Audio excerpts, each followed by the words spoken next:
Nani wa kwanza kwenye mpira ule? Libasege anachekecha. Libasege ndani mtafuta Doumbia.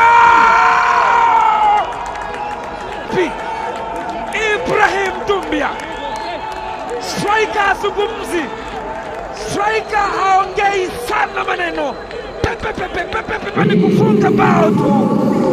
Ibrahim Doumbia Osimhen wa Mali, Osimhen mwingine huyu.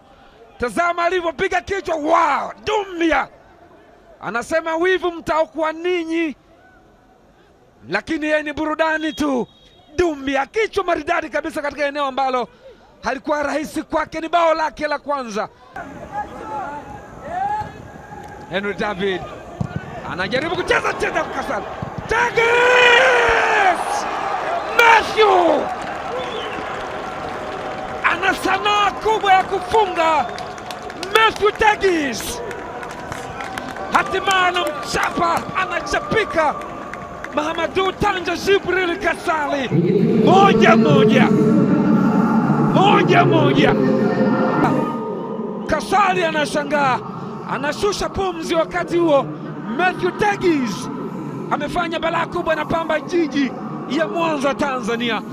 Shehan Ibrahim aliachia bakora kali mno mbele ya Djibril Kasali, akaupangua mpira ule ukamkuta kwenye nafasi.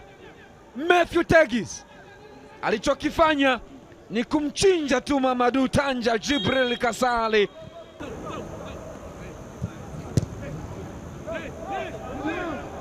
Yusuf anapenyeza pasi, imeshavuka ile nafasi nzuri ile.